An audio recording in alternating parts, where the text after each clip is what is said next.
Okay, here we go. First of all, the meal was delicious. I think it's so hard to cook for something like this and cater it in. So, a nice little round of applause for Jake.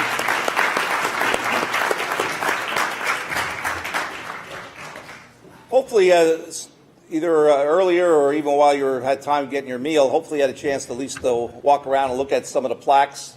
So I'm sure some people you might know or recognize or heard their names or whatever. We were very fortunate. We used to house our Hall of Fame downtown Gettysburg in the old, Murphy building. And it became too small, and it was in a back room, and when the place closed at 5 o'clock, people could not see it, etc.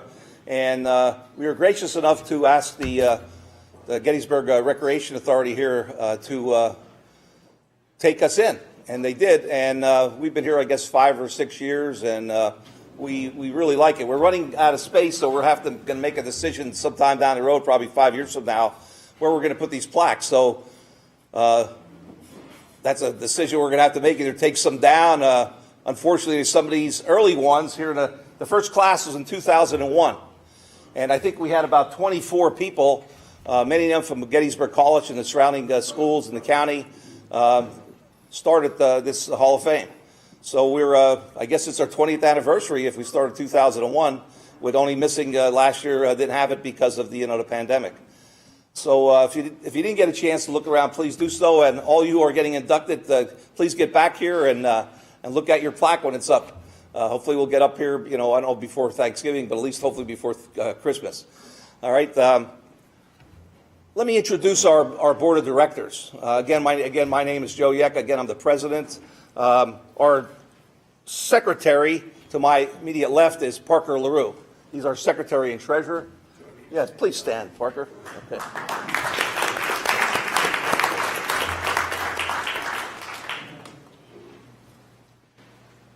To my right here is our historian, and he's been here about 20 years, although he doesn't look that old, right, Fred?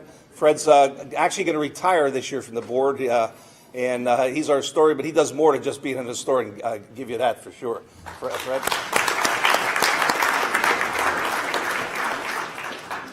We have a president emeritus. He was the president prior to me, John Fisher. John's back there someplace. Okay, John?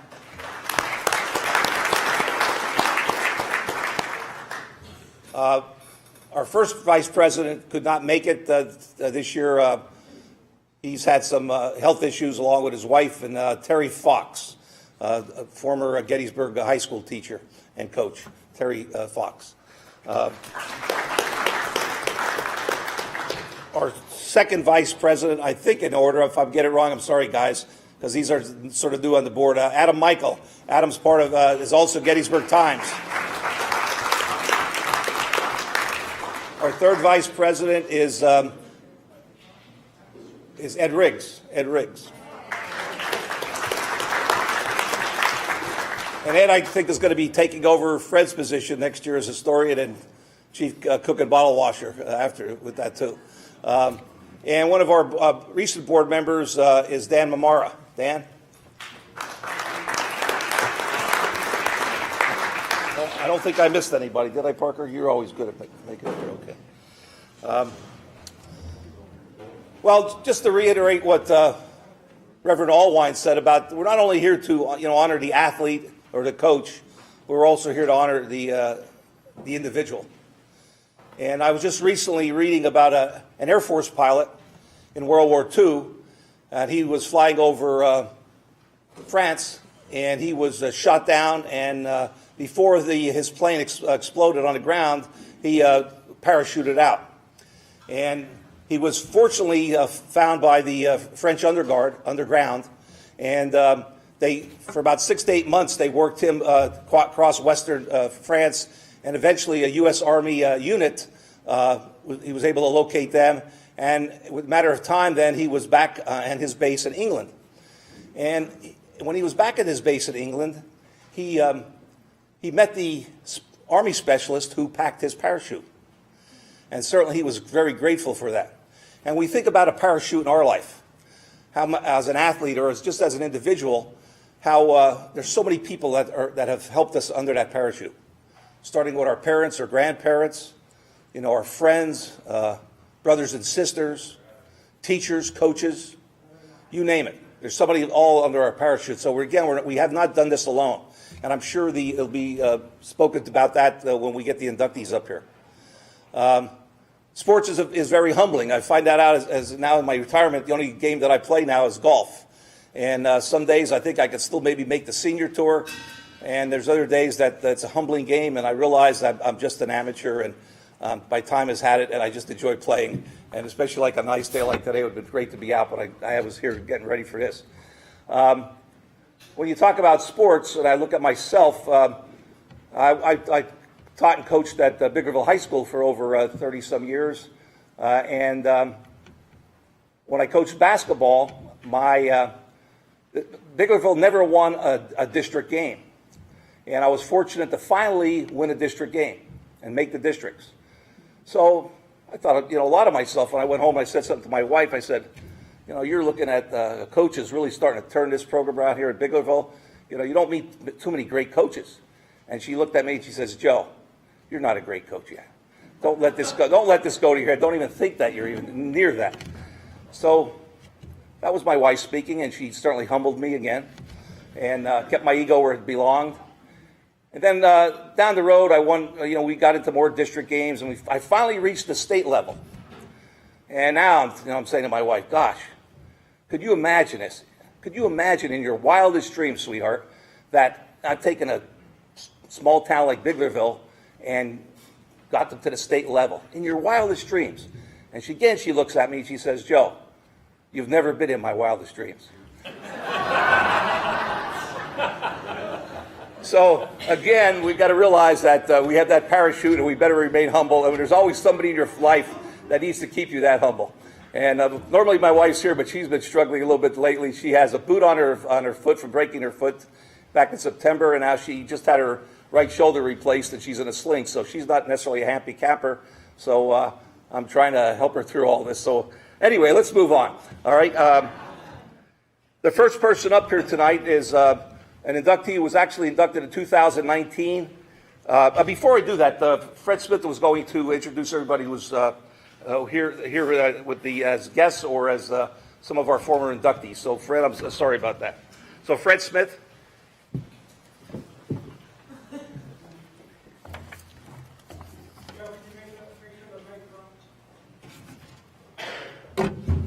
It's on.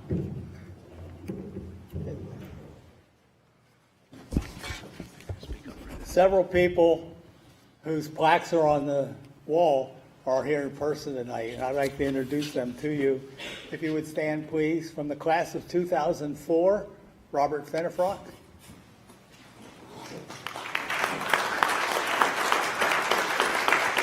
From the class of 2007, John Campo.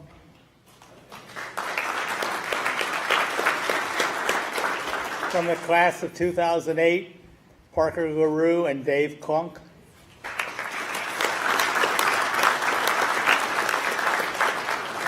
From the class of 2013, Joe Yeck. From the class of 2014, Ed Riggs. From the class of 2015, Jeff Cook. Class of 2017, Lee Rensel and Tricia Weiner.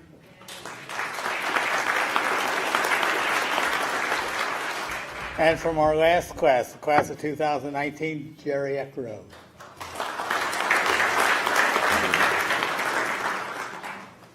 There's a comment that I need to make sure that you're clear on this. The reason that these people were elected, not only the ones whose plaques are up, but the ones that are here tonight, is because somebody nominated them. And the only people that can nominate them are dues-paying members in our organization. And the only ones that get elected get votes from dues-paying members in our organization. So, if you are interested in becoming a dues-paying member, it's like $10 a year. 15, excuse me. Inflation. It won't break the bank. But if you're interested in getting on our mailing list and becoming a dues-paying member, see me at the end of this evening, and I'll write your name and address down. And we'll see if you get all the information you need. Thank you.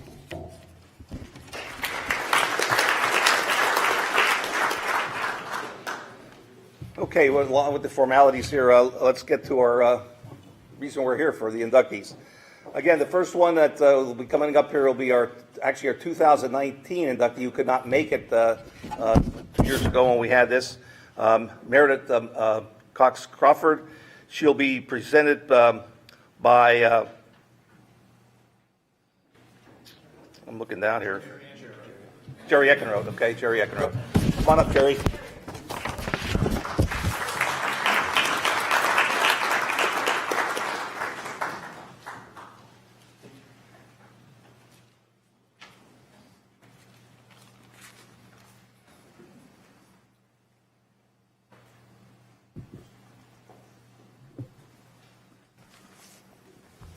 I get inducted 2 years ago, and you called me already.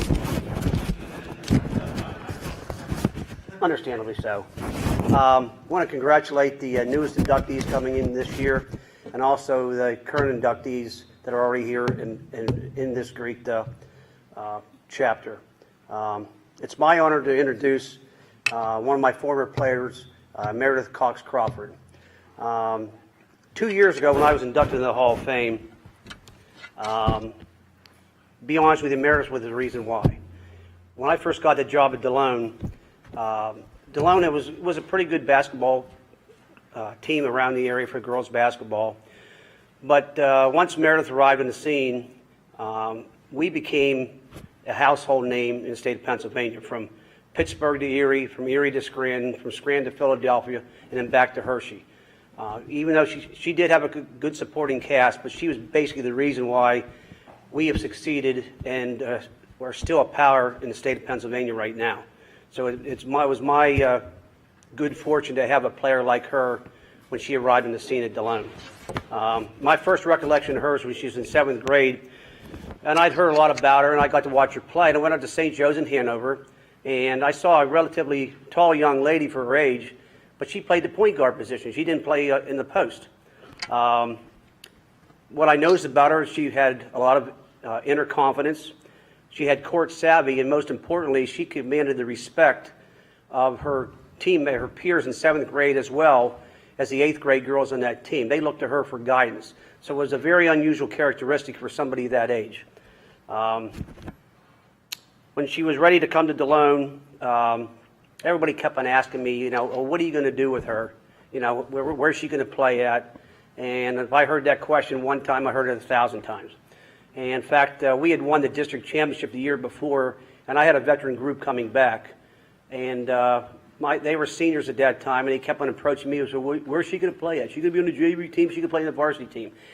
And I finally said to him, I said, look, your job is to play, and my job is to coach. And I said, it's going to work itself out.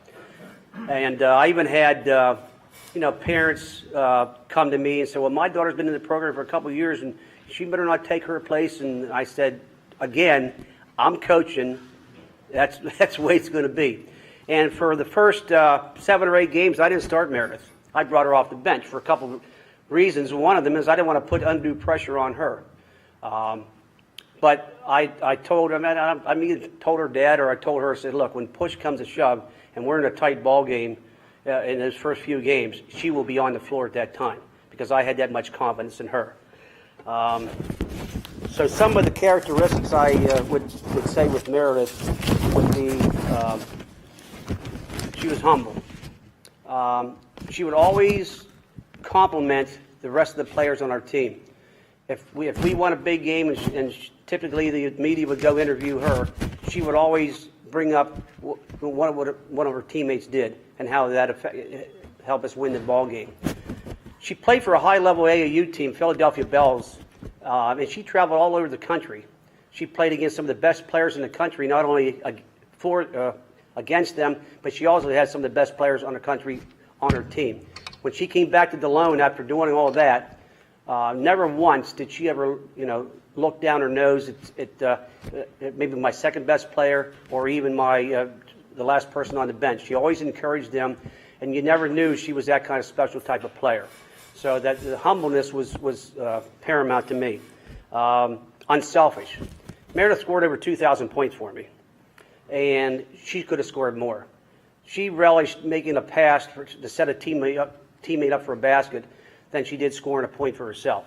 And she always led in practice by example. She worked hard in practice. So, there's your best player out there, giving everything she got. Nobody else had an excuse not to do what she was doing. I have a few game recollections that, well, speaking of unselfishness, I was just talking to her a little bit. We were playing a game one time, and Meredith came down on the fast break. It was a 2-on-1 fast break.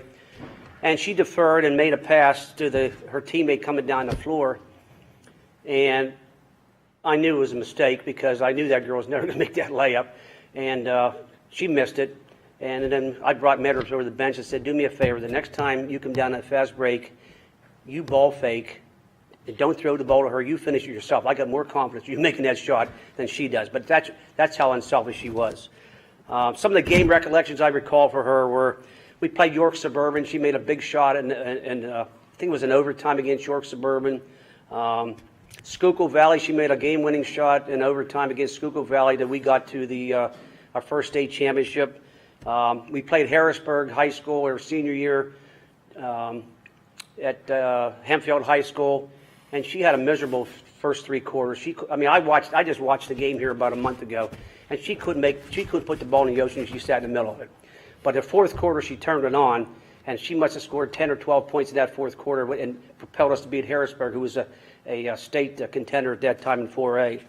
Against Westmont Hilltop, to show her versatility, she played point guard for me, but she had a girl named Kelly Britchard that was guarding her, and she was a player that went to Duquesne. And Meredith did instead of me running her at the point, I put her in the post. And she was that versatile. She went in the post in the second quarter. I think she scored 10 points and really helped us win that game. And another thing that stands out in my mind, we ran a 5-out pass and cut offense. And Meredith, I can still remember the one play where Amy Topper came up to the top of the key, went back door. Meredith hit a perfect in stride for a layup. So, her versatility was tremendous. When Meredith asked me to introduce her, my daughter at that time gave me a book. It's by Tim Grover. It's called Relentless.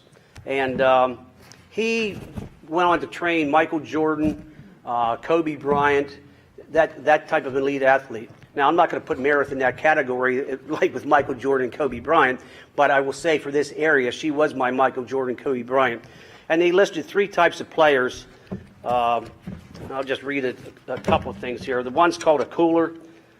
A cooler is careful. He waits to be told what to do, watches to see what everyone else is doing, follows the leader. He's a mediator, not a decision maker. A closer, then, it was the next category. A closer can handle a lot of pressure. He'll get the job done if you put him in the right situation. He'll study all sorts of scenarios so he can anticipate what might happen. But when he does succeed, he wants all the credit. And the last one is called a cleaner. And a cleaner is a great player, leads by example. Wants the ball in crunch time. Doesn't seek the glory. If the team fails, takes the responsibility and doesn't blame others. When the goal is accomplished, doesn't dwell on it too long and says, okay, what's next? What's coming next? And to me, that typifies Meredith Cox. It's very satisfying that Meredith and I were a player-coach situation, and now we're a friend-to-friend situation. And from a coaching standpoint, nothing is more important to a coach than that. So without further ado, I'd like to introduce the newest inductee, Meredith Cox Crawford.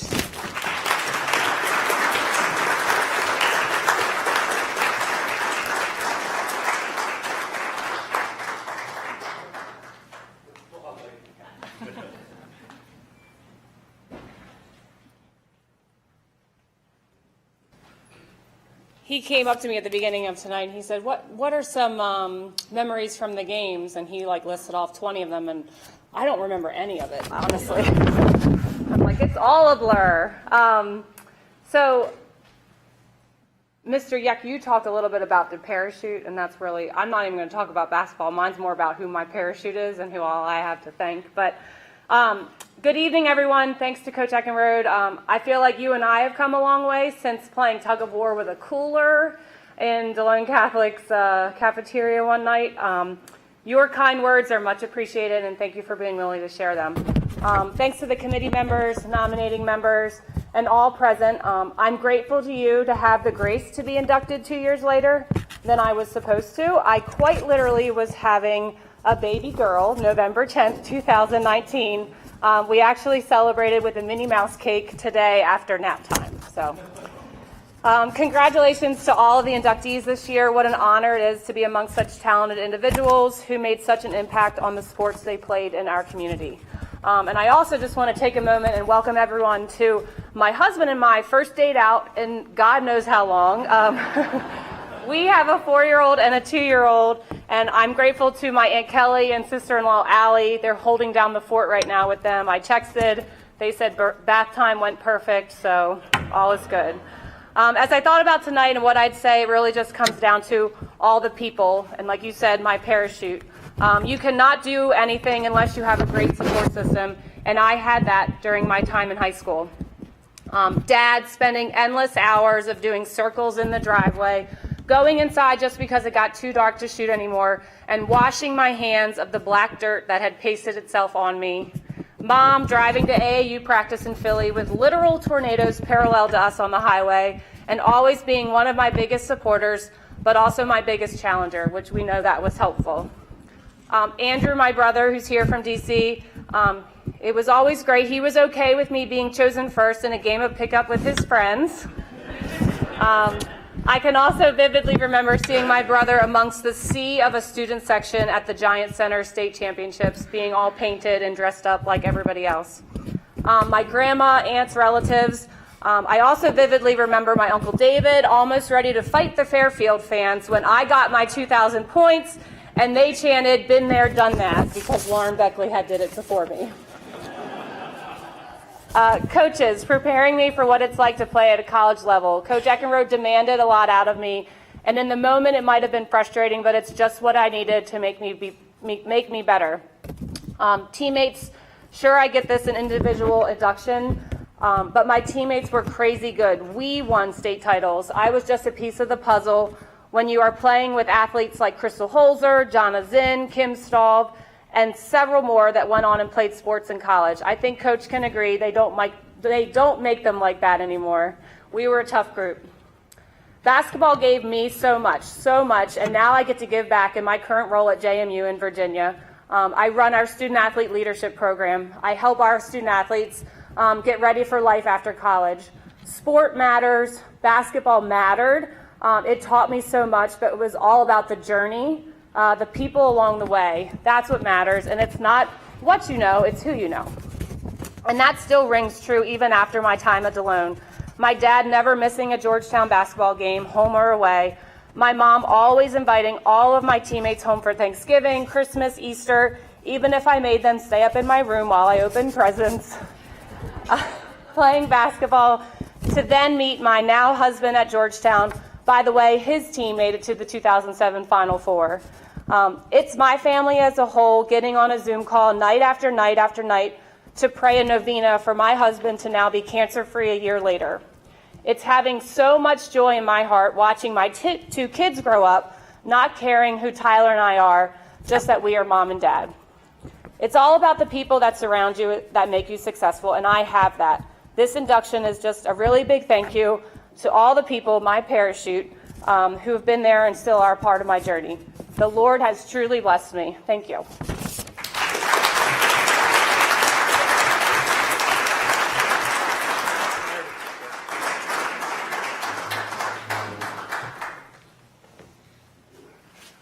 For each inductee, we have a certificate and also a plaque, and we have one for the state level too. It's a nice one that's hopefully you'll frame and place someplace in your home. The one for and I'll just read the one because not everybody is the same, but it says Adams County Sports Hall of Fame inducts Meredith Cox Crawford for outstanding career in basketball 2021. So Meredith, again, Thank you. what Coach said, it was well certainly deserving, and congratulations Thank again. you so much.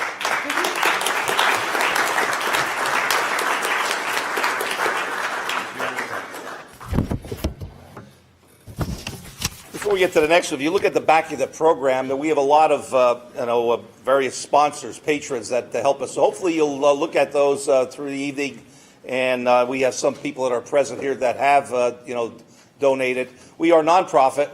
The meal that you paid for goes straight to the caterer. We don't make anything off it.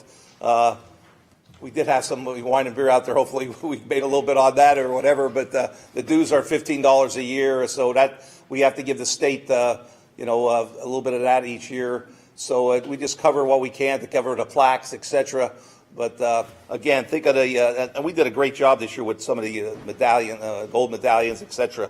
And we appreciate that. So again, as you look at that, think about those people if you have to get anything in the local community. All right. Next up is our class of 2021.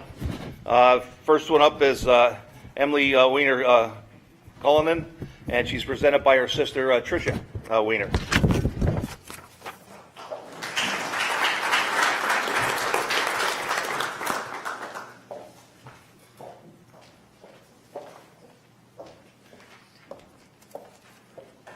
First off, I'd like to thank everybody for having us here tonight.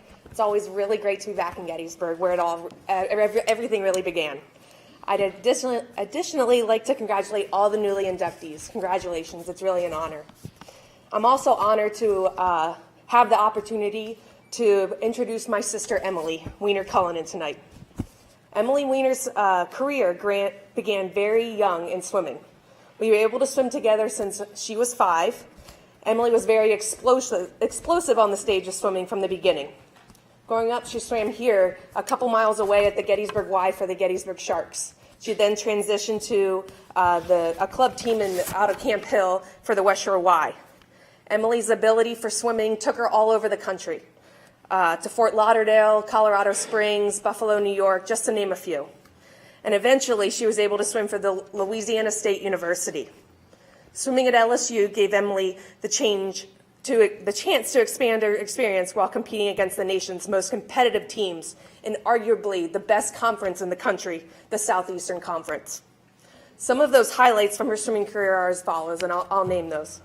At the Mid-Penn Championships, she consistently placed all 4 years in every individual event in the top 10, and she was a 3-time Mid-Penn champion. She was also a member of 2 Mid-Penn team titles while at Gettysburg High School. Emily again placed top 10 in every District 3 individual meet that she raced in, and finishing runner-up twice. At the Pennsylvania State Championship meet, Emily placed again all top 10 all 4 years in 7 events, with her best performance saving it for last at her senior year, where she captured bronze in the 100 fly. A favorite memory that I have while swimming with Emily is our 1 year together at States. My senior year, Emily's freshman year. We represented Gettysburg very well, as I would say, as the highest place finish in history, which was 12th in 2007. As I mentioned previously, Emily moved then to swim collegiately at a top 25 ranked school at LSU, where she was a 4-year letter winner, member of the leadership committee for 2 years, and a member of the SEC team for 2 years. Emily received her bachelor's degree in business from LSU. Sports brings out a lot of initiatives and a lot of dedication and hard work in many people, and that definitely is apparent in Emily. Her dedication and hard work in the sport of swimming transferred well into the real world, where she now works for the top dental supply company in the country in marketing. I am pleased to introduce you to my sister, Emily Weaner Cullinan. Emily, welcome to the club.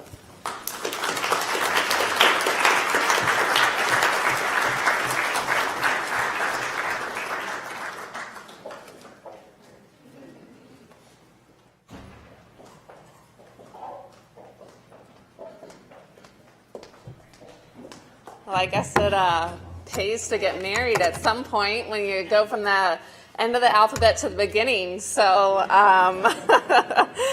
nonetheless, thank you, Tricia, and thank you everyone here tonight. It's really a great honor to be here and to be able to be in a room full of wonderful athletes across so many different sports.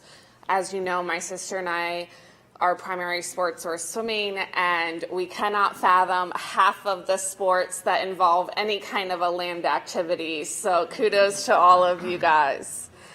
Nonetheless, I don't think that when my swimming career began, I don't really know that anyone really told me what I was really going to get into. Just like tonight, I kind of followed my sister's lead. She swam, so I swam, and we just went about our merry way. But what no one really told me was all those long days of swim meets, all those tireless nights of practices, and what really went into it. But I wouldn't have traded it for the world. Swimming brought our family, our community, our friends so much joy, and I appreciate every second of it. So much so that I decided to take up swimming recently again, and I don't know why, because it's hard. Nonetheless, I'm thankful to be surrounded by so many great athletes in the Adams County realm, and you guys truly allowed so many athletes to become who we are today, whether they're here or afar. So thank you.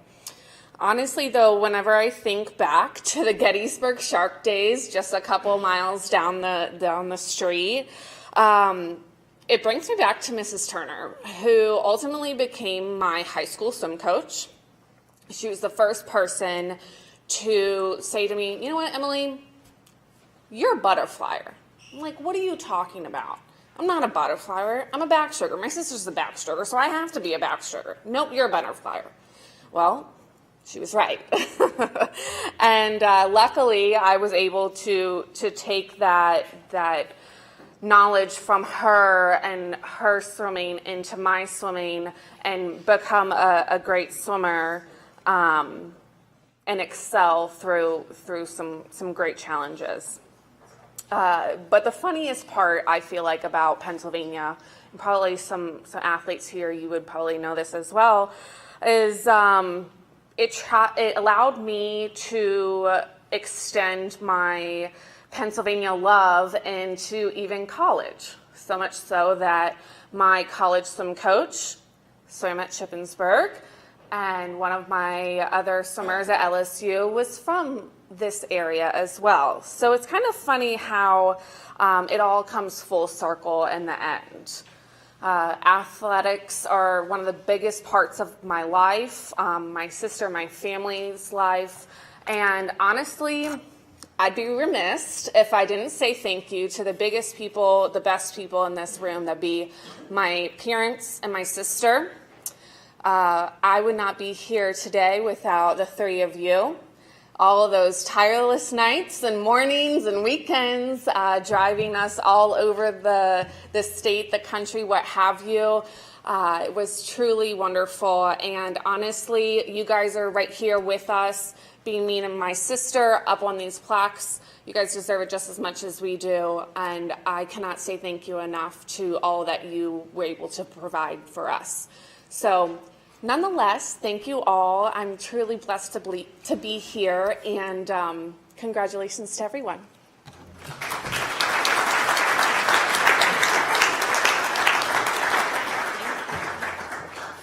And congratulations. Thank you so much.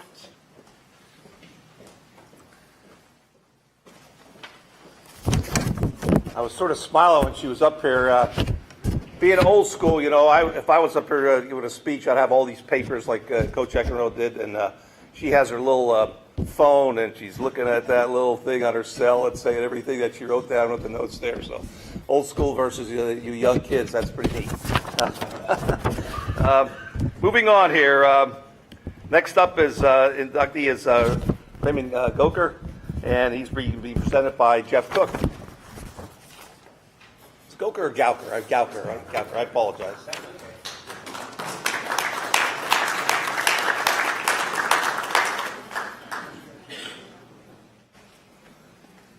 Thank you, Mr. President. And again, congratulations to all the inductees. I've gotten to know some of them through my involvement with community media, which I owe all to Raymond Gouker, and I'll talk a little bit about that later. But We were there when Evan Lewis directed 2 touchdown drives in the last 5 minutes against West York. So in those days, I think it was like a 72-hour delay. Now we're doing live games. So anyway, it's all about Raymond. And I met Raymond about 35 years ago, and he was teaching at the Gettysburg Middle School at the time. And I'm not sure how he got my name or whatever, but he said he wanted to talk to me about a TV station. I thought, okay, you know, this sounds great. And so he walked up the alley from the middle school, and we met, and he shared his dream, and here we are all these years later. So I'm going to flash back.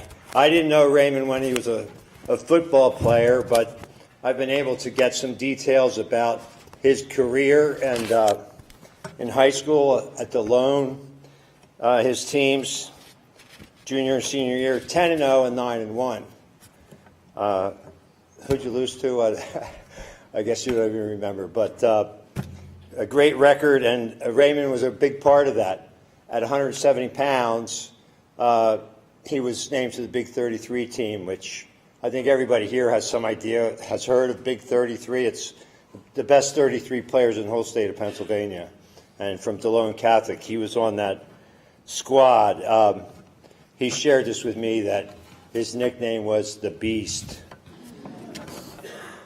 Anyway, he went on to college at Shippensburg University, and he was up to 200 pounds by then, but anybody who knows football, and a lot of people here do, that's not a huge size for a nose tackle. So he knew a lot about leverage and getting the most out of his ability. And there are terms in sports like a lunch bucket guy or a blue-collar player. I like to think of it as a complementary player with an E, someone who makes his teammates better, and someone who understands that a team is more than an assemblage of individuals. So he's had this marvelous career as an athlete, and he showed the same tenacity in life through pursuing his continued education so he could be a better teacher, through his faith, his family. His wife Vanessa's here, his daughter's here, and we thank you for all your support. He's been involved in the community. He was an assistant coach under Barry Streeter back in the days when the Bullets were pretty darn good, in the late 80s, right? You made the national semis. I think lost to Salisbury that year, but an example of his team play at Gettysburg High School, I guess this was after Coach Leedy, there was a need to have a coach from within the teaching ranks. And Ray stepped forward, coached the Gettysburg High School for 2 years, made the state playoffs his first season. And we were there when they were at Chambersburg. We were there. It was a big win for Ray, and we called the game, so it was very exciting. Anyway, so getting back to community media, Brandon Glorioso's here. He's with the TV station, and we thank him for being here. And we owe it all to Raymond. He's seen the dream through, and he's shown that all athletes have something in common. We never give up. Raymond Gouker.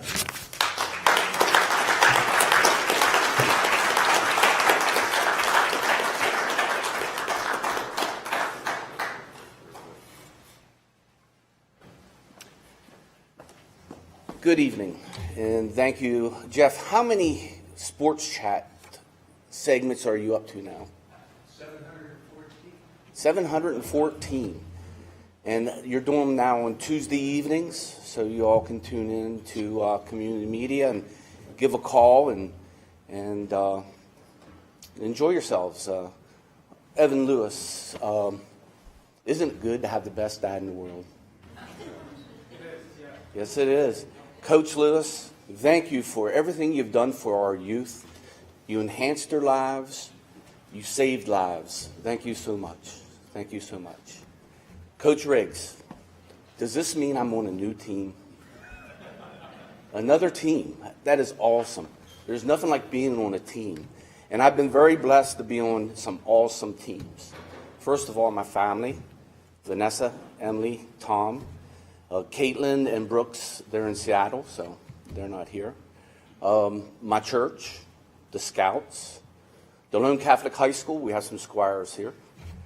Shippensburg University, Kappa Sig fraternity, Larry, Mike, and Kress,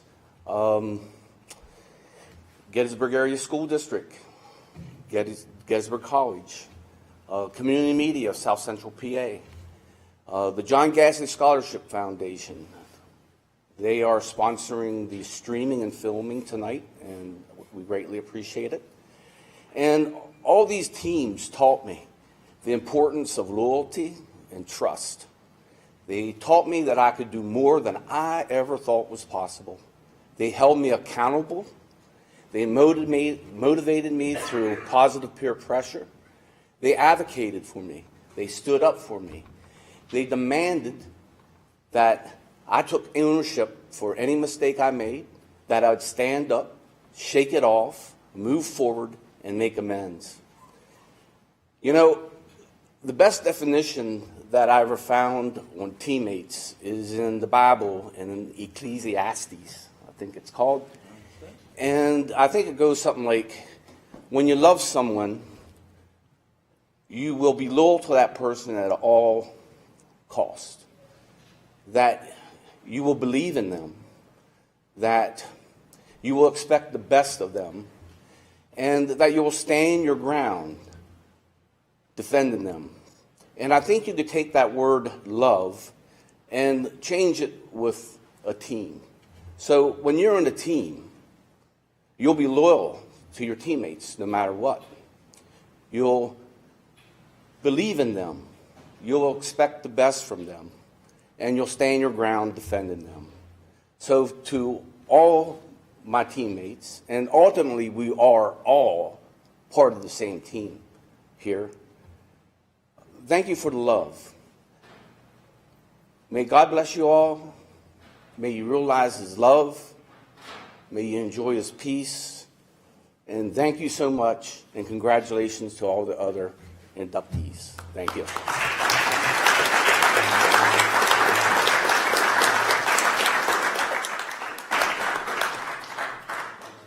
Thank you very much. I appreciate it. Thank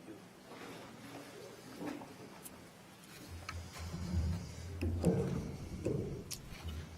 When Ray was pointing out the different people around the room, I was looking around the room myself and looking at basically both Ed and Jeff over there.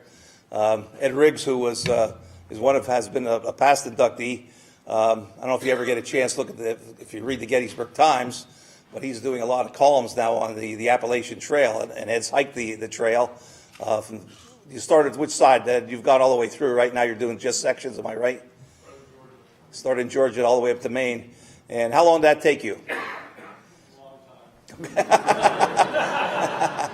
But, okay. But also, when I look at Jeff Cook, or Attorney Cook, I don't know if he ever works. Because every time I'm driving through Gettysburg, I see this guy. And at one time, he was going really fast running. And he'd be able to get back in time for work. Now, when you see him running, he's still moving, but it's like really slow. And I'm just amazed that he's just out there. You have the greatest job in the world. I don't know where you're ever. Okay. But anyway, your guys are my idols. The Appalachian Trail, it's still running. Okay.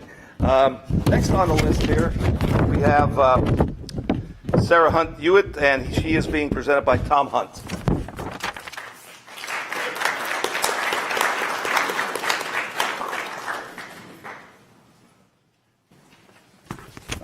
Hello, everybody. My name is Tom Hunt, and I'm here to introduce my daughter, Sarah Hunt Hewitt. When Sarah asked me to introduce her, I was hesitant at first. I thought when I spoke at her wedding 2 years ago, it was maybe the last time I'd do some public speaking. But after I actually thought about it for a little bit, I was, how often do you get asked to actually brag about your daughter? So here I am. Sarah started athletics participating in gymnastics at age 7. I believe that the 7 years that she competed set the foundation for what she would become later. Although she was very competitive in gymnastics, I always believed that she would excel at track and field. My father and I both competed in track and field, so I always told her that was in her blood. When she joined the Fairfield track team as a freshman, we were very excited to see what she would do. We had anticipated that she would be a sprinter, but after the first couple weeks of practice, she came home one day and told us that Coach O'Malley wanted her to do the triple jump. Now, none of us knew anything about the triple jump, so we weren't really all that excited about it. We really wanted to see her run. But then, after a few meets, we realized that she was actually really pretty good at it. She went on to win several meets during that year. She even made it to districts and placed 4th place. During her high school career, she would go on to compete in the 100, 200, 400, long jump, triple jump, and high jump. At one time or another, she held school records in all those events except for the triple jump and high jump. Today, she still holds the high jump record. She was an 8-time district medalist, 3-time district champion, 5-time state qualifier, 1-time state medalist. During her high school career, she competed in 134 events and took first place 94 times. After high school, she would go on to compete at Shippensburg University. There she would refine her technique and training methods. She would literally took off. She would go on to win 6 conference titles, qualify for nationals 10 times, and become a 6-time All-American. She set school records in the 100 meters, indoor and outdoor long jumps, and in the indoor triple jump. One of my fondest memories was when she competed in the 100 meters for the first time in college. Throughout her career, Coach O, he never wanted her to do any sprints or anything. He wanted her to mainly concentrate on her jumping. But finally, at her last home meet at Shippensburg, her senior year, he let her run the 100. I remember watching her run that race. Her mother was next to me yelling, "Go Sarah," as loud as he could throughout the whole run.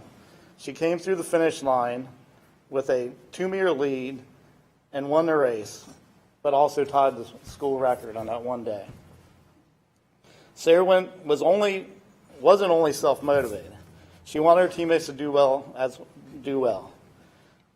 I believe that through her success and her drive, she motivated others. The first time Sarah went to nationals, it was her and one girl. The second time she went to nationals, it was her and 7 other girls her senior year. After one of those 7 girls became an All-American in triple jump, her mother came up to me, my wife and I, and told us how much she appreciated Sarah. She told us that if it wasn't for Sarah, she doesn't think her daughter would ever become an All-American. For 14 years, we followed Sarah all throughout Pennsylvania, from Grand Rapids, Michigan, to Bradenton, Florida. We saw a lot of new places, met a lot of new people, but most of all, we got to spend a lot of time with our daughter and cheer her on. With that, I would like to introduce my daughter, Sarah Hun Hewitt.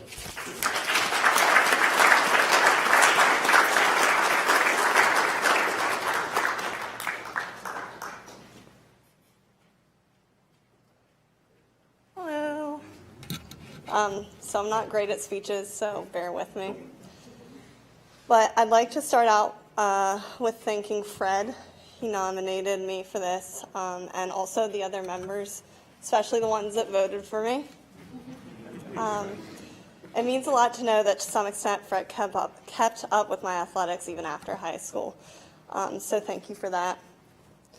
Next, I'd like to thank my coaches and teammates. When I first joined track my freshman year, I didn't even know what triple jump was, like my dad had already said. But my coach, Mr. O'Malley, put me in it for the first meet. I was always pretty sure it was just because no one else wanted to do it, but still, it ended up being a good pick for him. And it kick-started my jumping career. I didn't fully appreciate how much my coaches and teammates did for me until after college. When I tried jumping for a year or two without them, I can tell you right now, it was 100 times harder. I've met my best friends through track, and their support got me through a lot of hard workouts and a lot of difficult meets. Once I became a coach, I truly realized how much my coaches put into working with me. I was a bit of a hothead in college, which my coach, Coach O, can attest to. So truly, I want to thank him for always putting up with me and figuring out somewhat early on that if he just made me a little bit mad sometimes, it would make me do a little bit better. I also wanted to thank my family, especially the ones that came out tonight. I met my husband, Tyler, through track. We met on our high school track team, and I have the goofy pictures to show for it, so they're in the yearbook, which is great. He was my rock throughout college and got to hear me complain about everything, and still does. He made a huge difference in my athletics because he's the one that got me into lifting and always motivated me to do better.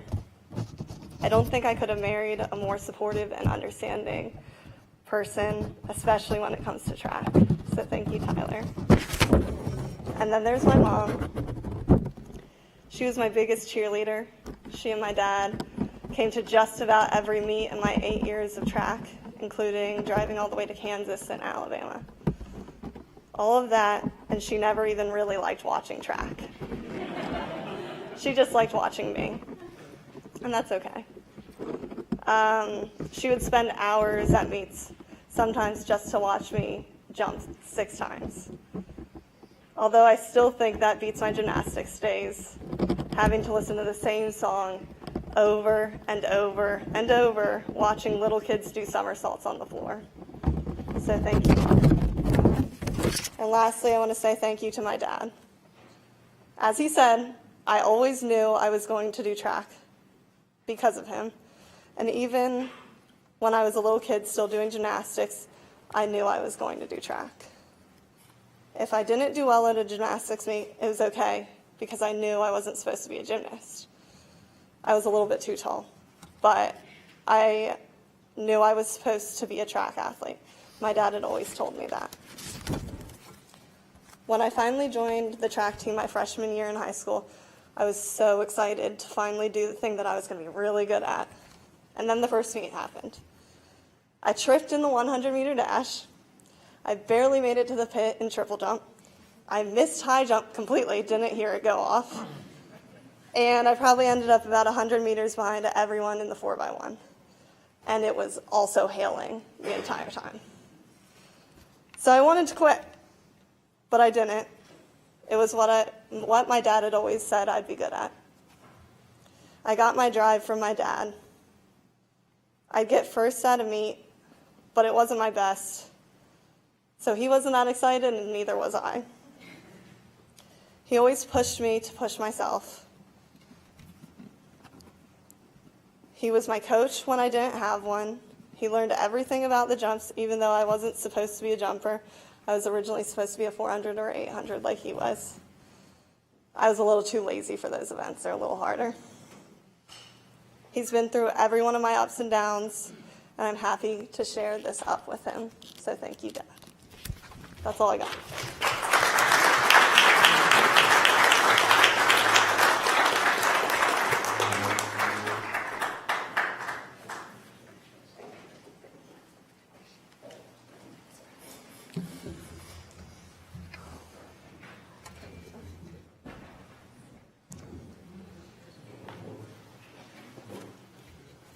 I could relate to what Sarah was saying about her mother, not enjoying so much track, just enjoying watching her daughter, compete. And I'm thinking back to the Weiners also with the swimming. My sister had a couple of her kids were swimmers also. And my sister used to always say, you're an uncle, you got to come and watch them, swim. And I can remember in the wintertime being inside in a swimming pool. It's wintertime, you have your sweater on, your coat. You walk into a hot, humid swimming pool, and I'm looking at all the people, and they're like cheering for their sons and daughters. And I says, why are they cheering? They're underwater. They can't hear you anyway, And it's like crazy. And then I can relate to Sarah. I coached cross country for a couple of years, though they couldn't get anybody, so they asked, anybody volunteer to do cross country. I said, I guess I can. I said, I don't know anything about it. So I used to just tell the kids, stay to the left and get back as quick as you can, you know. So that was a pretty easy sport to coach. So anyway, next up, we have Eva Lewis. And Evan, when I first, I grew up, I was a Penn State fan, and I was a little guy, liked Penn State, followed Penn State, and come to Adams County in 1972 from another area of the state, and I became a canner. And my kids all went to Gettysburg, and they were Warriors. So my wife and I were wondering, how are we ever going to be Warriors when we're canners? So we eventually became Warriors. And then when I got out of the U.S. Army, I used my GI Bill, I went to Temple University, and I became an owl. So I became an owl over, Nittany Lion. I still am. And I thought, I would never see the Owls beat Penn State in football until a few years back. I thought, I think the last time Temple beat Penn State was right after, before World War II. And I thought I would, die and never see them. And then finally, I at least got to heaven one time when the Owls beat Penn State. But anyway, your great years up there, and certainly at Gettysburg, I'm sure have been a lot of fun. So our next is Evan Lewis, and introduced by his father, John Lewis.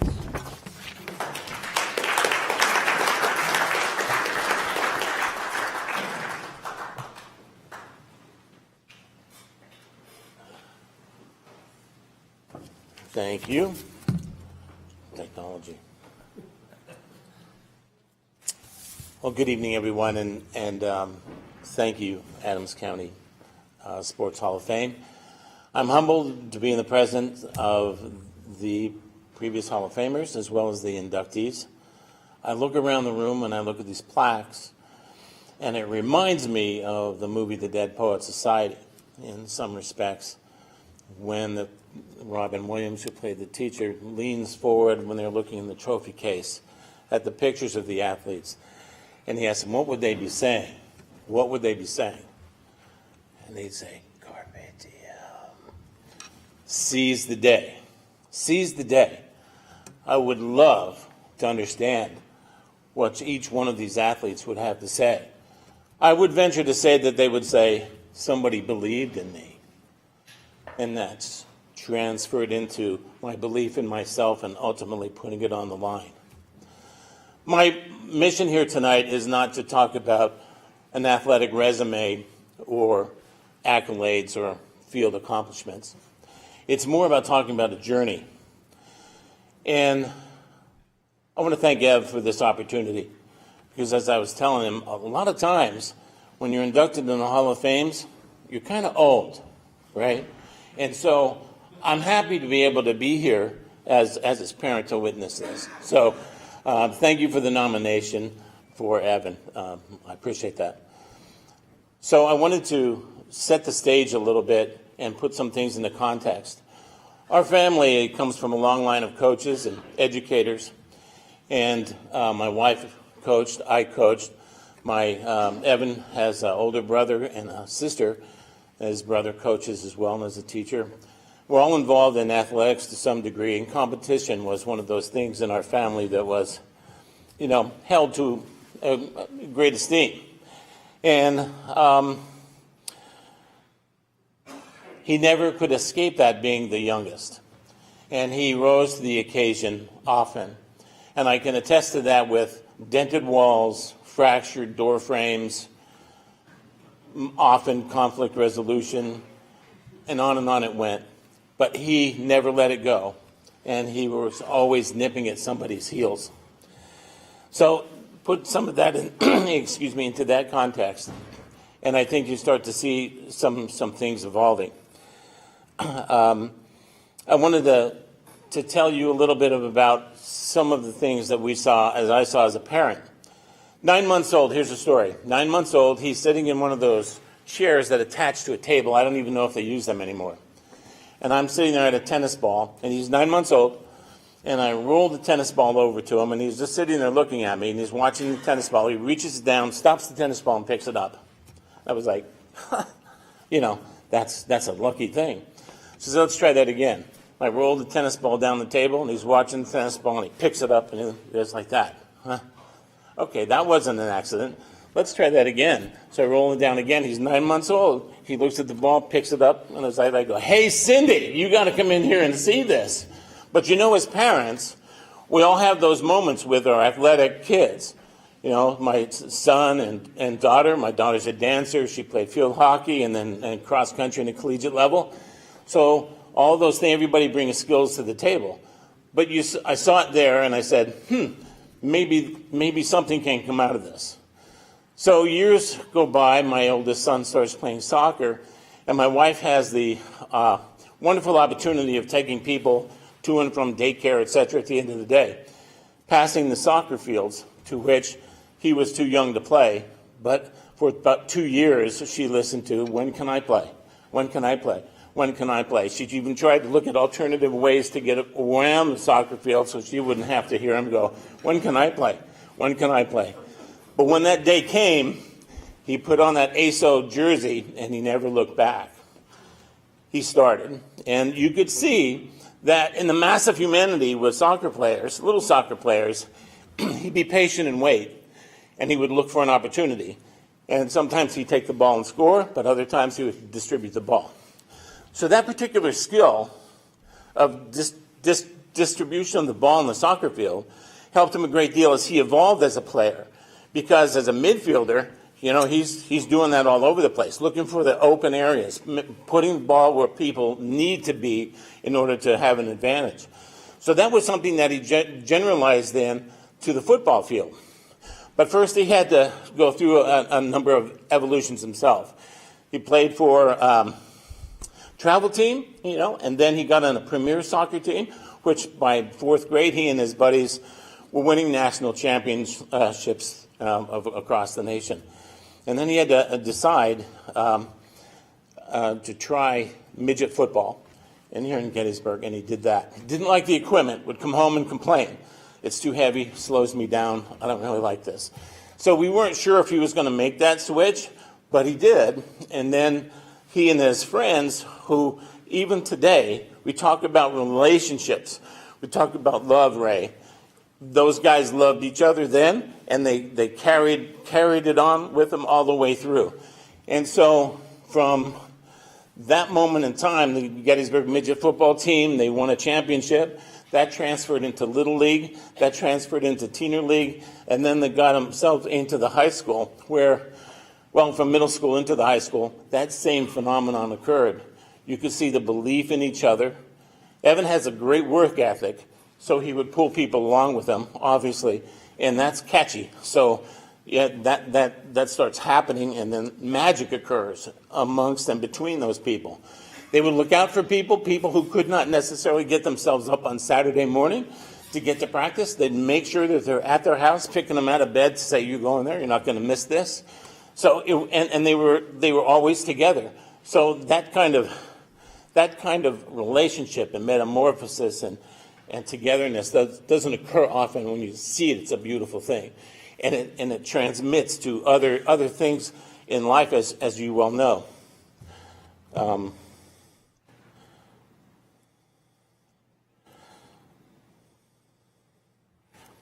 And so he took that into the high school.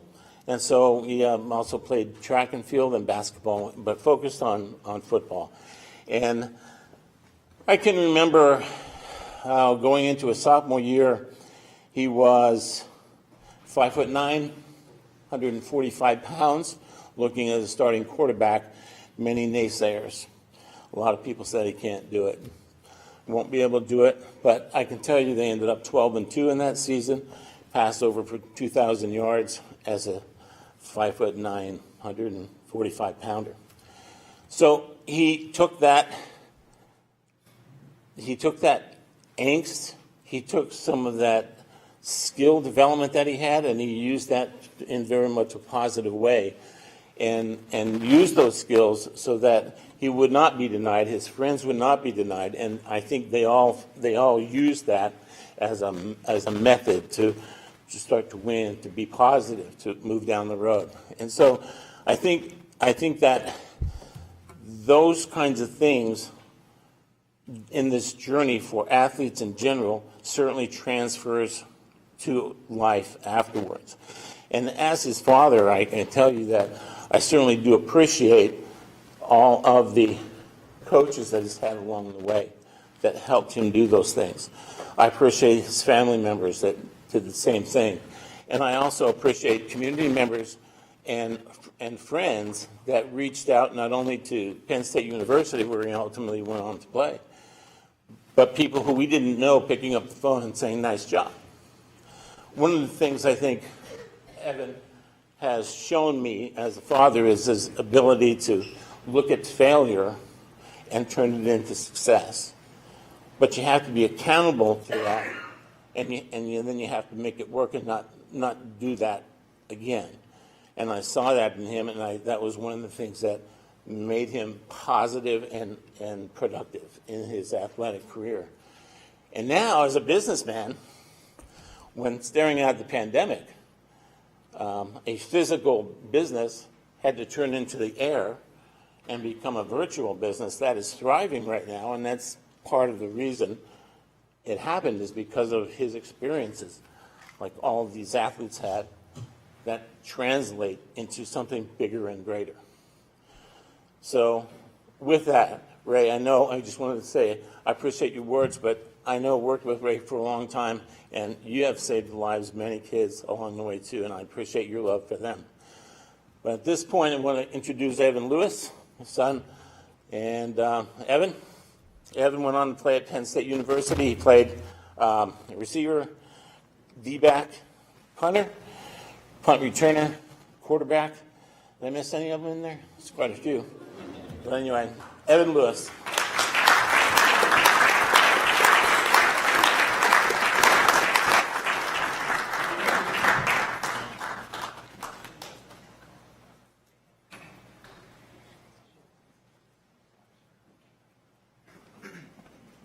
I'm going to go the new age route as well with the cell phone. First off, I would be remiss if I did not make the announcement that today is actually my wife's birthday.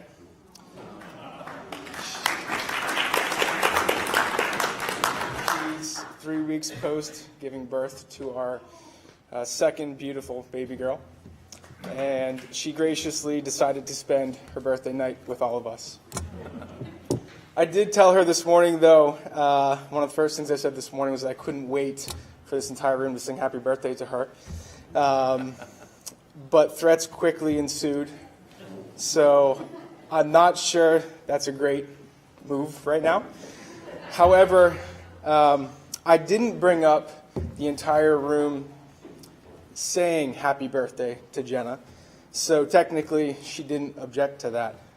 With that being said, I'd ask on the count of 3, everyone join me in saying happy birthday, Jenna. So 1, 2, 3. Happy birthday, Jenna! I'll probably pay for that later on. Thank you. Second, I would just like to say thank you, Joe, Terry, Adam, Ed, John, Parker, Fred, Dan, the rest of the crew for putting on this great event. I know it's not easy pulling in people from different parts of the country, collecting photos, bios, the list of attendees, arranging the food, dates, and everything else that goes on behind the scenes to make this happen. But you guys did a phenomenal job. I actually ended up, I don't know how many of the inductees can relate to this, I actually ended up apologizing to Fred multiple times for running him through the gauntlet, asking questions upon questions related to the pictures that he requested, as I seemed to just not be able to get that right, and also waiting until the very last day to get it to him. So, however, he did tell me that I wasn't the worst of the group. So I think that in a room full of Hall of Famers, I'll actually take that as a win. Dad, thank you for the generous introduction.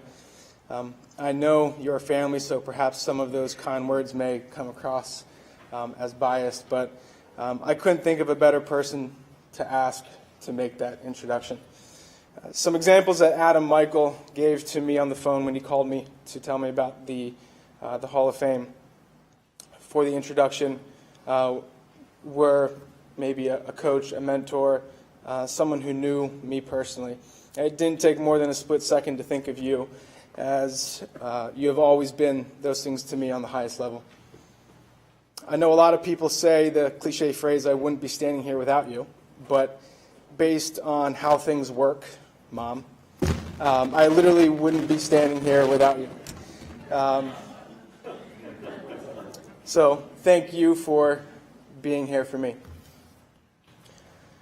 I also want to thank my mom, my grandparents, my wife, Jenna, and others in the community who came out tonight to show their support.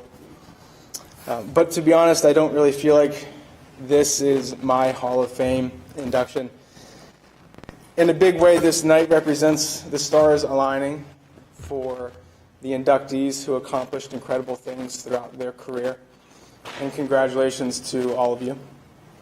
For me, one of those stars in that alignment was when the legendary coach Sam Levy took a chance on a 5'6", actually at the time, yeah, 5'6", 135-pound soaking wet sophomore quarterback who couldn't see over the line of scrimmage.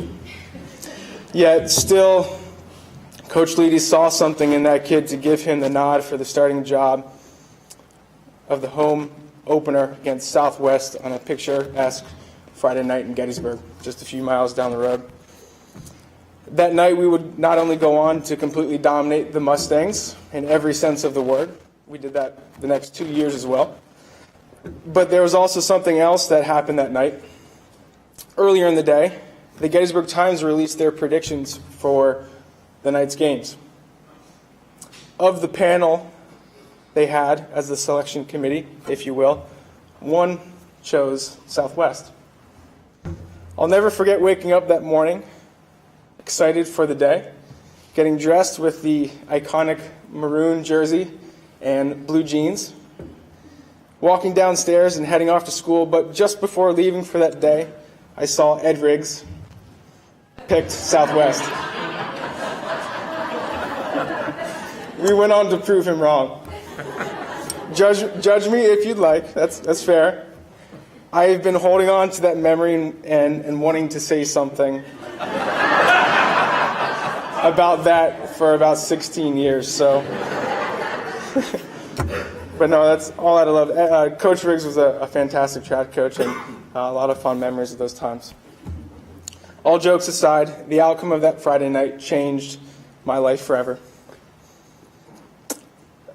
As it was filled with a tremendous amount of team success and incredible emotions that I would try to duplicate every Friday night for the next 3 years. But attacking that quest alone, that just would not have been possible.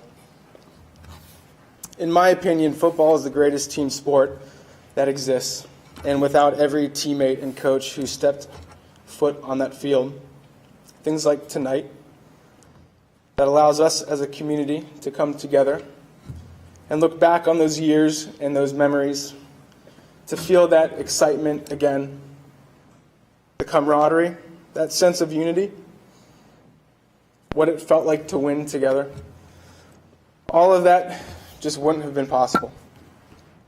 But beyond those boys that decided to throw some pads on and run around on a field with a little brown ball, are all the moms, the dads, the brothers, the sisters, the grandparents, the coaches, the friends, the neighbors, and ultimately the community as a whole who stood behind them. So that's what tonight is really about for me. I know that my name and picture now will be a part of the Adams County Hall of Fame, which I'm forever grateful for. But for the record, for anyone that is listening, for anyone that was a part of what happened in Gettysburg on the football field from 2005 to 2008, just know that when you look at my plaque, it really doesn't belong to me. It's merely a representation of everyone who had anything to do with creating those memories and feelings. At the end of the day, it's about being a part of something bigger. And I truly believe that when we take a perspective in that manner, amazing things can happen. So, thank you.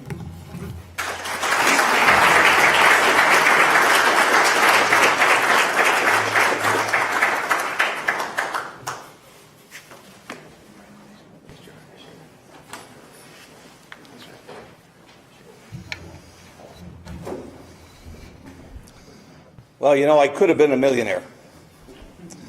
I know on teacher's salary, you might say, how could you ever have been a millionaire? The biggest mistake I ever made was never to write anything down in terms of all the funny things that have happened with teaching and coaching. If I would have wrote a book and sold that to all the teachers out across the United States, I would have been a millionaire. And there's a lot of funny stories. And Coach earlier was talking about Meredith about all the different things that happened. And give you one example. Was funny in my situation. I was coaching basketball. We were up at Susquehanna, and halftime we were down by 10 points. So I was a little upset. Go into the locker room. I give my famous Newt Rockney speech, thinking, okay, I think we have it now. You know, I'm a teacher of the game. I know the X and O's, and things will work out okay now. So we go out the third quarter. They score the first 5 points. Now we're down 15, and Coach Yek calls timeout. I get down on my knees in front of the team, and I'm now, screaming my head off. And the kids are getting their water bottles, and they're getting a drink. And the one kid thought he had it facing him, and when he squeezed the bottle, the water came right in my face. And instead of getting mad, I just laughed, wiped my face off. I said, just get out there. End of the third quarter, we were down by 7, and we won the game by 3. So again, it's you never know how things turn out, in a game when the players are a little bit, not tight and et cetera. So that was one of my little stories. If I would have wrote the book, I would have been in there. So the next up is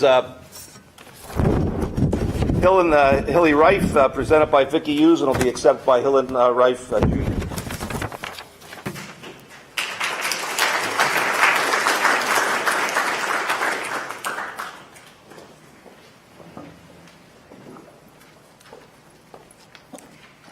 Wow. All those great speeches from everybody here, the presenters and the honorees. This is not going to be one of those speeches because, one, I was told keep that speech under 5 minutes. So for a month, I've been trying hard to keep it down under 5 minutes. Second is that red wine, that free red wine. So let me try what I have here. I'm Hilly's daughter. And I could go on and say what a great dad he was, what a great uncle, what a great grandfather, but tonight is about sports and his position in the sports world. So I'll start out. He was a local boy. Some of you may not know of him or heard of him because he'd be 90-some years old now if he were living. But he was a local boy from New Oxford who had a dream. He had a dream on his own, but it wasn't quite like the other guy's dream. But he had a dream. He wasn't very athletic. He wasn't very good at swimming or jumping or track or baseball or basketball or football.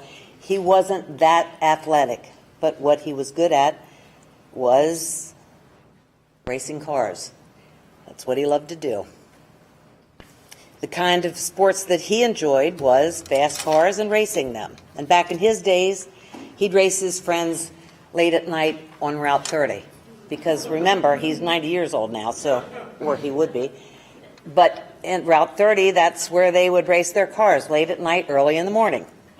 And on a road called the Mines Road from New Oxford to Hanover.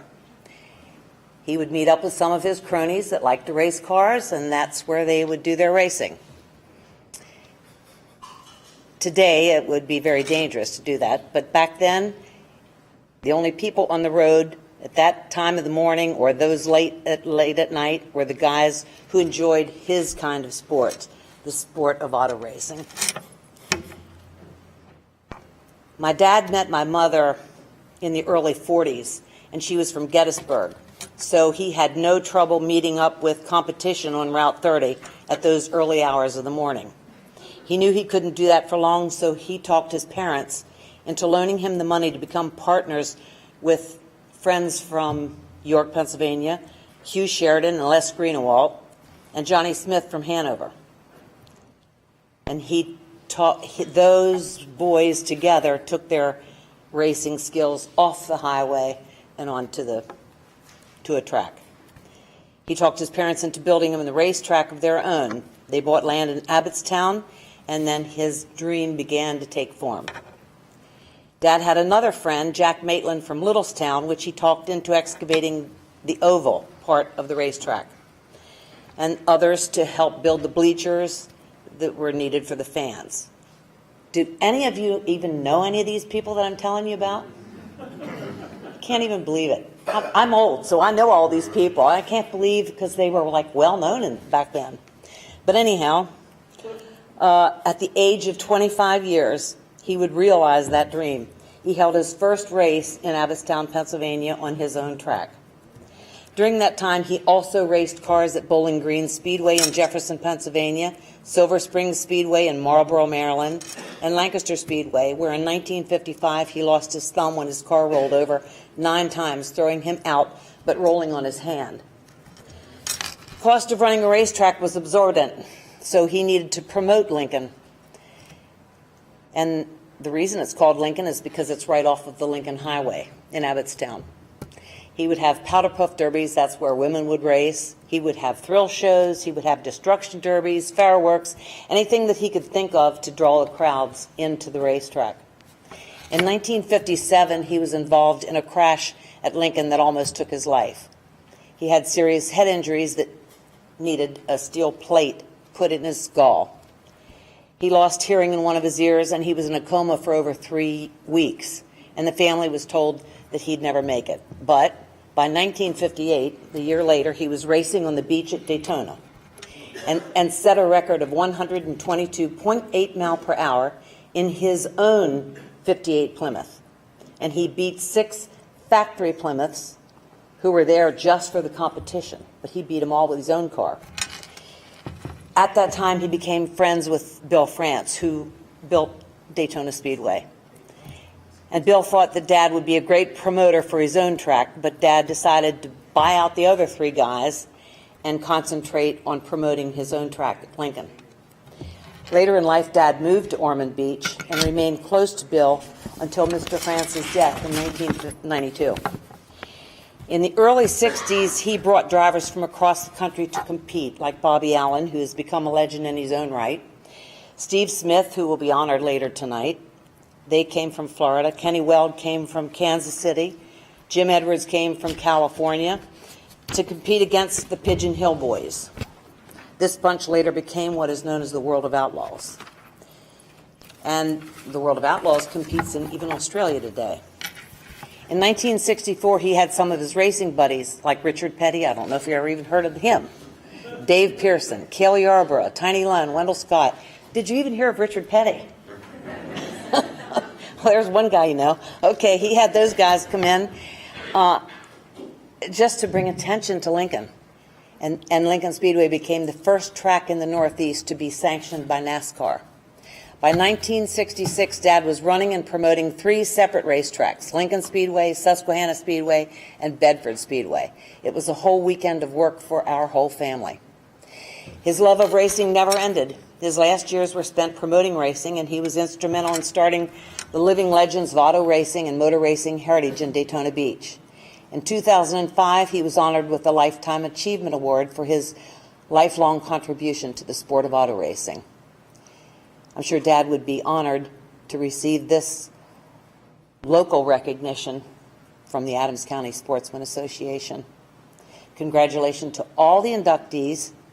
And so it is with great honor I present this award to my brother, my dad's namesake, Hilly Rife.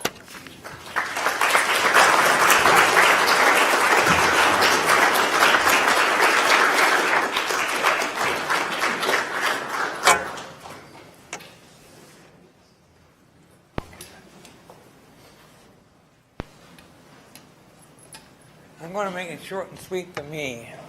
She does all the talking.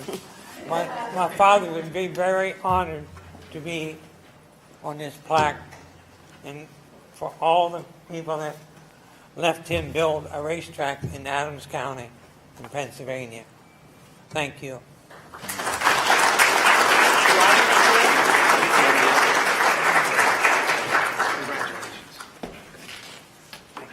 Thank you. I kept that under 5 minutes, I think. 10 seconds over. So that car got up to 122. I think one time I got up to about 85, 90 when I was a kid. I think I pooped in my pants, but anyway.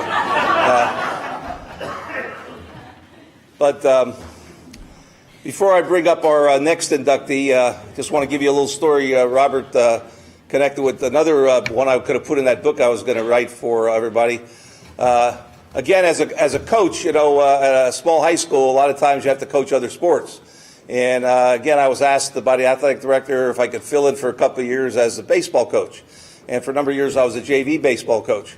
And we had a game one time, and one of the local schools, I'm not going to say which school and whoever, but I was coaching third base, and we had runners. It was probably, I think, the third inning, where you had runners at first and second, nobody out. And as you know, when you have runners on base, the pitcher, he turns sideways to hold the runners on base. So this kid from the other team, he's ready to start a windup, and the coach from the other team steps out of the dugout, and he yells just, I don't remember the kid's name, I'll just say, Bill, step back and stretch, step back and stretch. So the kid gets on the rubber, he goes back like this, and he goes, and he actually does a stretch. I dropped to my knees, and I think I laughed from the third inning to the fifth inning, just thinking about that. But that would have been in the book too, Robert, okay? Hopefully you never did anything like that, okay? As our next inductee, Robert Rohrbaugh, and presented by Carl Temple.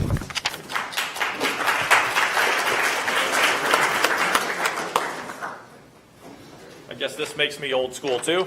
And I want to thank Joe and the other members of the board. And I'd also like to thank Joe, with Veterans Day being tomorrow, for his service to our country, and all other veterans here in the room tonight.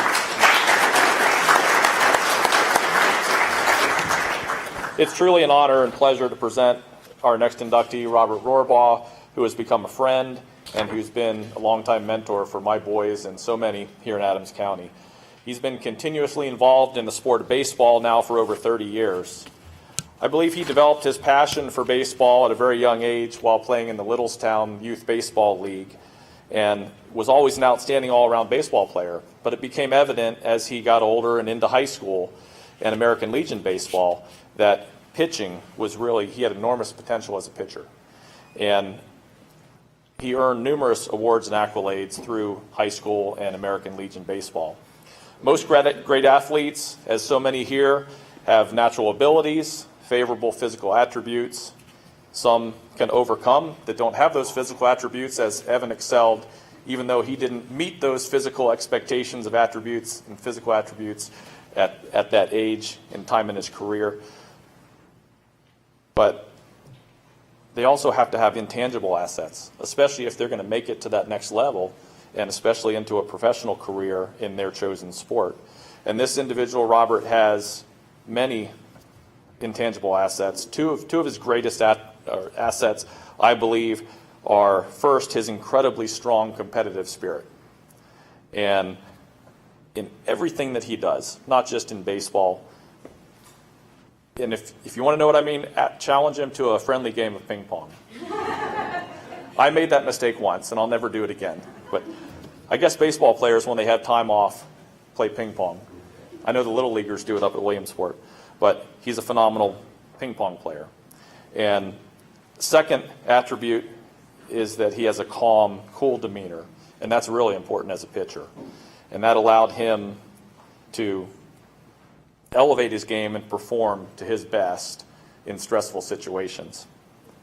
His ability to command the strike zone with pinpoint accuracy, along with those intangible assets that he had, landed him a roster spot on the Mid-Atlantic Rookies. And for those of you that follow baseball, that's a team, elite showcase team here in the Mid-Atlantic area. And that basically gave him exposure late in his high school career to professional and college scouts. This led to him being drafted through the MLB draft out of high school and earned him a baseball scholarship to Clemson University. After 3 years, stellar seasons at Clemson University, he was selected in the MLB draft again, this time by the Seattle Mariners. And the offer at this point was too good to pass up, so he left his college career and worked his way up through A, AA, AAA ball, culminating in 2007 as the AAA pitcher of the year for the Mariners. He was really, those of you that do follow baseball and know pitching, I kind of look at him as a Greg Maddux, Mike Mussina style of pitcher. He was very smart, void of emotion on the mound, which is key for a pitcher, spotted his pitches with exceptional command. You know, as a left-handed pitcher, back when Robert was coming up, left-handed pitcher that can throw in the upper 80s and into the 90s was rare. Now we're looking at pitchers that, you know, throw upwards of upper 90s and hundreds, but they don't last long. And those pitchers that can spot the fastball and throw strikes end up having phenomenal careers. And Robert was one of those pitchers. At MLB spring training the following year, an injury began to hamper his prospects of what I truly believe would have been a strong major league pitching career. His pitching professional career continued on for years and wrapped up in the coming years. And then he did what so many other great athletes do, and so many athletes here have done. He returned home and began giving back to his community. He's helped to elevate the level of play in local youth and high school baseball through coaching JV and varsity baseball at Gettysburg High School when he returned, giving private pitching instruction, forming High Heat Travel Baseball, High Heat Baseball Club, through his business High Heat Sports Academy, and now most recently Diamond Legend Sports. He, along with other coaches, and there's some here, Eric Ketterman, and helped elevate the play and played a major role in elevating Gettysburg High School baseball from nearly winless seasons. I think my younger son's freshman season, they won 2 games. And now Gettysburg is known, they compete for district, I think they win the division title every year now, and they're competing for district and state championships just about every year. So Robert played a big role in that, along with Coach Ketterman, Coach Brady, Coach Sixus, and others. And we see Matt Rebert's here too. And we have a great group of baseball coaches that have really done great things in this community. And Robert's been a big part of that. He also played a key role in the South Penn Cashtown Pirates winning 4 championships in a row, league championships. And what's interesting is Robert, with a pitching background, was really a power hitter and outfielder for Cashtown. I think we saw him pitch one time, and I might get in trouble with his wife Jackie tonight, but my wife is one of those that, as we heard earlier, doesn't really like watching the sport, but she enjoyed watching her kids. Well, Robert came in at the end of the first championship game with the game on the line. Our ace pitcher was exhausted, done pitching. Robert came in, we had runners on base, I think the first runner on, bottom of the 7th inning, or top of the 7th inning, but we were up by 1 run. And Robert came in and faced the 3 top hitters for Hanover and put them down in order. Struck out 2, I believe, the first 2, and then got 1 for a lazy fly ball. And my wife turned to me, she can't stand watching baseball, and she said, "That was hot." So that's another one to put in the story. And there's another one, Joe, someday when you do this book, and I think you should, you need to get Robert to give you the story about the sock. That's one of his coaching stories. So that'll be one for your book for sure.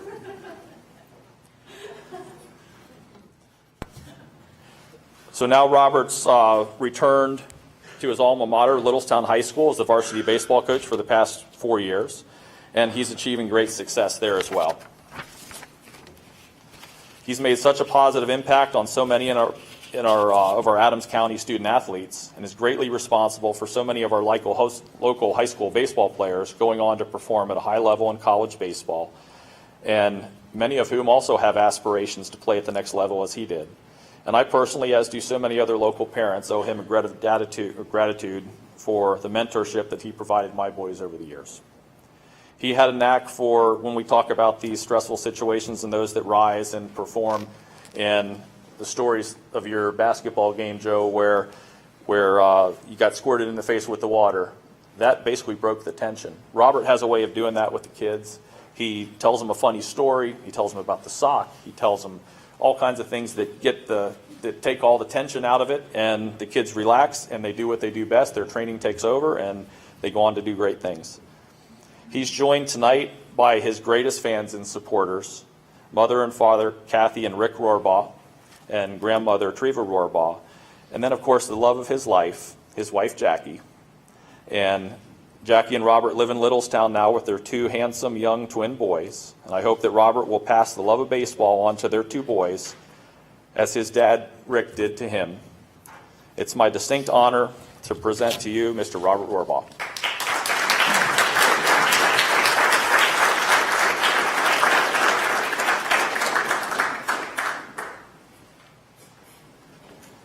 Okay, so I can't tell the story about the sock here. It's probably inappropriate. So thanks for bringing that up, Carl. Much appreciated. But so I'm going to make this quick. All right, so we got twin 18-month-old boys at home right now, so we don't get much sleep right now. It's probably one of the first nights we've actually been out in a while. But it's one of the reasons why my speech is probably underprepared and it's only on a note card. But thank you to my wife for providing me with the note card. So thank you, Jackie. Thank you to the committee for this wonderful evening, and also Carl for the kind words. I've known Carl now for about 10 years, I'd say, and I know I worked with his boys, Matt and Michael, and he's been an awesome family friend ever since, and I really enjoyed beating you in ping pong that one night. So anyways, there's a lot of people to thank. I guess my parachute, people I need to recognize here. Steve Kress, who's not with us here tonight, but he was my workout partner at the YMCA. He would catch all my bullpens, getting me prepared for the season with the Seattle Mariners. Mike Croninger, he was, that man knows everybody on the East Coast. Not even the East Coast. He knows every college coach in this country, and I owe him a lot for getting me recognized and getting me into Clemson University. But Clemson was not a big football school back then. They were struggling to be above 500 most of the time. So now they're obviously winning national championships every year. So anyways, I owe a lot to Mike Croninger for getting me down there. I also have here with us tonight from the Cashtown Pirates, Eric Ketterman and Matt Rebert, who, go ahead, stand up, guys. Wave to everybody. They're like the brothers I never had. They're keeping me young, but you guys are going to need to replace me soon because I'm getting older and it's getting harder to run down to first base. That's right. One of these years I'm going to blow out the hamstring. I just don't know when. But thank you to those guys for being my temporary escape from reality at home. But that leads me into my wife Jackie, who puts up with me still playing baseball out of Cashtown. She's obviously my lovely wife and the mother of my two twin boys. So thank you for putting up with so much. Obviously, it's and my competitiveness. She obviously I could probably tell some stories, but I won't. But she loves my competitiveness. That's all I'll say. But thank you to her and thank you for coming out tonight. My grandmother Treva, who's 93 years young. I don't believe you ever missed a game when I was growing up. And I'm sure Don's probably sitting somewhere out there in his lawn chair watching this event from afar. But yeah, he always said win one for the Gipper. So I remember after he passed away back in, was that 2005?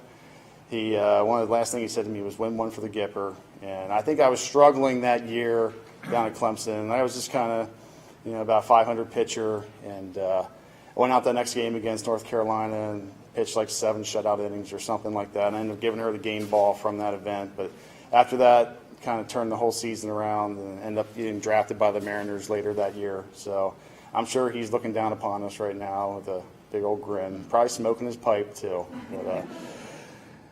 But most importantly, my parents, Rick and Kathy, who they gave up so much of their time to provide me with an opportunity to chase my dreams. I mean, most high school kids just want to go hang out at the high school football games or whatever, but we were always traveling up and down the East Coast every weekend, playing in front of scouts, because let's be honest, Littlestown's not exactly a household name, outside of this little area here. So scouts don't exactly flock to Littlestown to see a little left-handed pitcher. But so we traveled all over the country, and so I owe you guys a ton. But I was just a kid who grew up liking the Orioles, always watching every Orioles game I could, even though they're kind of in the tank again. But I just couldn't get enough baseball, and I was always out in the yard playing wiffle ball or throwing a ball up against the wall by myself, or like I said, I always had the dream of becoming a professional athlete, and thankfully I had that opportunity. But I owe it all to my parents, and especially my dad, who was always out in the yard trying to catch my bullpens. And let's be honest, like there'd be some times where we would get after each other, And thank God my mom was a saint who would separate us, and I probably her more, quite honest with you, because she put up with a lot. But I learned many valuable lessons along the way. I just remember one time I wouldn't say I was hot dogging it, but I think I spit on the mound or something, and you yelled at me for it. So you don't act like that out in the baseball field. You stay humble. And to this day, you won't see me out there pumping my fist or doing anything. It's always kind of even kill the whole time when I was out there. But I learned a lot of that from you guys. My dad actually still helps me coach. He's one of my assistants on my travel team right now. But I'm probably the more mature one, let's be honest. Okay, I have to keep him grounded in the dugout. But but he's still there guiding me in case I get out of line. We keep each other in line. So I owe you guys everything. So in conclusion, I know the night's wearing on, and I haven't slept in a long time, neither me and my wife. So if I look like I'm tired and unprepared, trust me, trying to raise twins is crazy. And that's putting it, I'm not even describing it the way I probably should. But so as I slowly exit my playing career and dive headfirst into my coaching career, I look forward to kind of giving back and sharing my knowledge and my experience with all my players, because I'm sure there might be that kid that's out there who is playing catch with their dad, who dreams of becoming a professional athlete one day, and hopefully I'm able to guide them down that path. But thank you to the committee, and thank you, or congratulations to all the other inductees tonight. Thank you.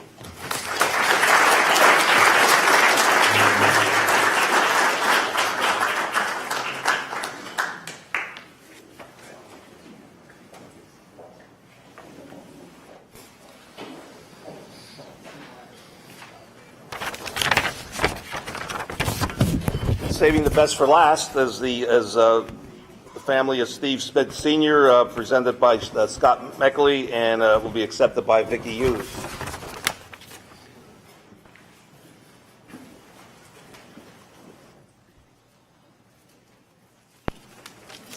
Okay, it's been a long night. I know Robert needs to get to bed, so I promise I'll keep this to 25 minutes, half an hour tops. You're welcome.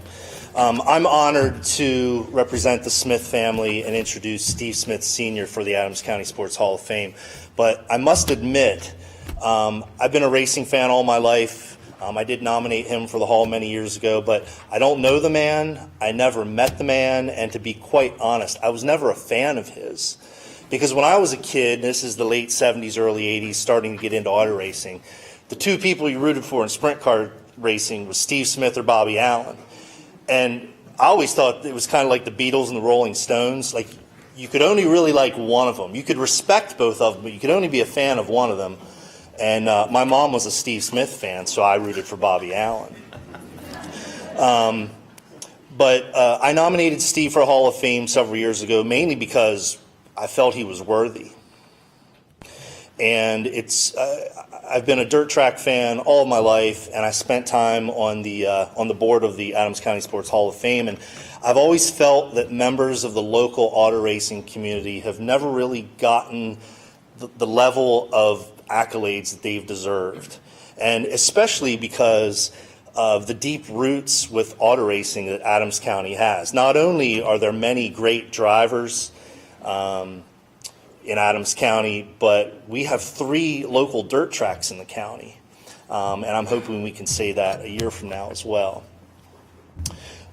Steve Smith was not originally from Pennsylvania. He was one of many drivers from Florida who made their way up to Pennsylvania in the mid to late 1960s, because you could make a name for yourself and you could make a career in auto racing if you came to Pennsylvania. This was the place to be. Not only because there were lots of tracks here, but there was lots of races and the opportunity to make money or at least break even in this part of the country. From his start in the late 1960s through an almost 3-decade career as a driver, Smith won 266 sprint car races and a number of others in other classes. Known as the Black Bandit for his trademark black and gold number 19 sprint car, his greatest success came at Adams County's Lincoln Speedway, where he won 150 sprint car features and was the all-time record holder for many years until it was broken just a few years ago. He was a 9-time track champion at Lincoln, and it's incredibly fitting tonight that Steve is being inducted on the same evening as Hilly Rife. Steve's success wasn't limited to his hometown track, however. He won multiple races and championships at other nearby tracks, and he won races at nearly 30 total tracks across the entire country, including a combined 23 races against the national touring groups, such as the World of Outlaws and the All-Star Circuit of Champions, which back then and even today are considered the best of the best. He not only raced with those guys, but he beat them. Steve was inducted into the National Sprint Car Hall of Fame in Knoxville, Iowa in the year 2000.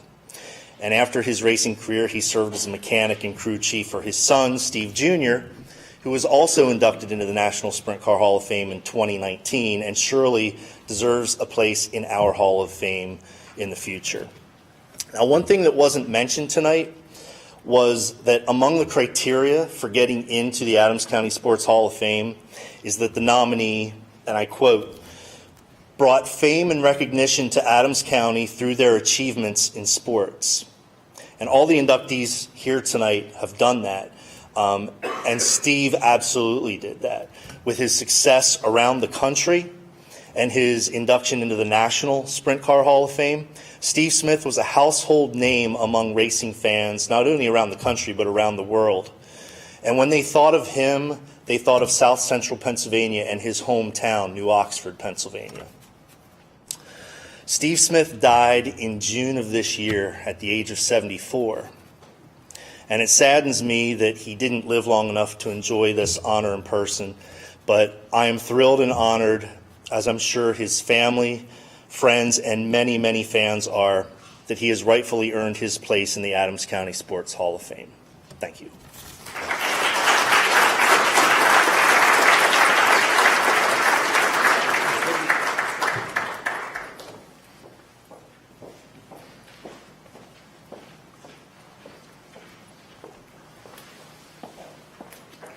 Because Steve died not that long ago, the Smith family are still having a hard time dealing with that. And she couldn't be here tonight, but she asked me to accept the award. And I'm so glad that you brought the sport of racing the attention, because it definitely is a sport. But we are people of few words. So thank you very much, and congratulations to all the inductees.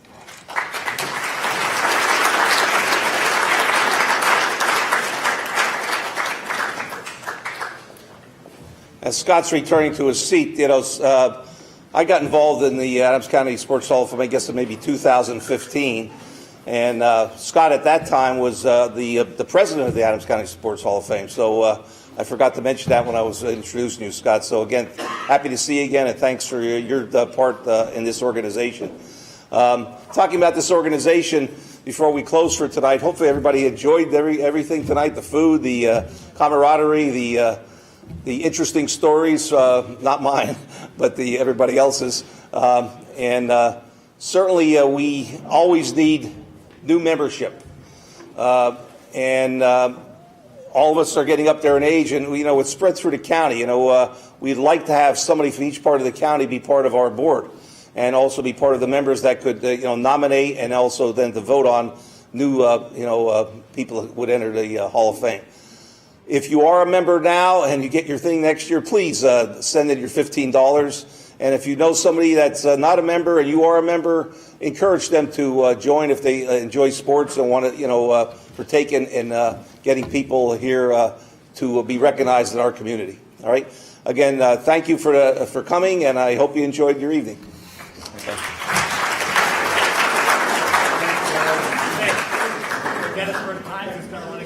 Oh, the Gettysburg Times is going to want to get a picture of all of you inductees, so if you could come up front here. Drive safely. Thanks, Joe. Thanks. Appreciate it. Appreciate it. Thanks again. Always good to see you. Yeah, enjoy your retirement.